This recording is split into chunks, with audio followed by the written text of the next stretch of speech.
Dr. Terry Zimmerman. In my 34th year of private practice in Folsom, California, I was the CSPS president-elect 2019 to 2020, and the president, I believe it was our 71st year. I don't recall, but 2020 to 2021. Well, the honest answer is I decided when I was a third-year medical student. I had another specialty in mind, but I did that rotation and it didn't interest me as much as I thought I would. And there was a new plastic surgeon setting up a residency program. I was down at USC at the medical center, and Dr. Tom Krizik was setting up a residency program, and I asked him if I could be if he'd take on a medical student, and the rest was history. Even though we'll do the same procedures numerous times, there's always a little difference every time we do it. Yeah, there's a lot of precision and a lot of creativity in what we do. So it's a little more precise than some of the other surgical fields I was considering. And I like the innovative and, well, let's say the innovative aspect of plastic surgery. I still find, even though I've been doing it 34 years, I still will do something I've never done before, but we rely on the principles of plastic surgery that we've learned along the way. I had done my first mastectomy for breast cancer and felt pretty proud of myself. And the next day I went into the patient's room, just asked how she was, and immediately went and took off the bandage. And she was healing great, but she had tears in her eyes. And that's when I realized it's not a case, it's not a mastectomy patient, it's a patient who had just lost part of her anatomy. And I totally became in tune with the patient's feelings, and that I was so excited about my own surgical achievements, I completely forgot about the patient's feeling.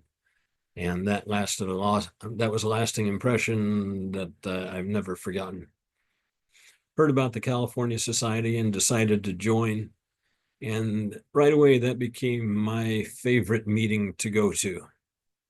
And the big national meetings, oftentimes you're a small fish in a large pond and don't know very many people. And at the California Society, you meet all of your colleagues within the state, and it was a more enjoyable, more intimate meeting. I would say it was probably about 15, 20 years ago. I came to the leadership of the California Society and asked them, it had to do with, I think it had to do with others advertising in the realm of plastic surgery. I had some aspect that was bothering me, and I came, and they invited me to get involved with the leadership of the society, eventually being the treasurer, and then finally in line for leadership. So I had been with the society for numerous years and became the president again in 2020. Follow your dream, if that's what you're really interested in. It's a long road, but I can say it's been worth it. It's been enjoyable. You meet wonderful people, you do amazing surgeries, you change people's lives. That if I ever got to that point where I would just had enough, I was so exhausted, so discouraged, and thought about quitting, take the rest of the afternoon off, get a little sleep, just mellow out, and remember why you're there and what your goals are. I think this goes back to the young plastic surgeon. Be as honest as you can. I'll give you an example.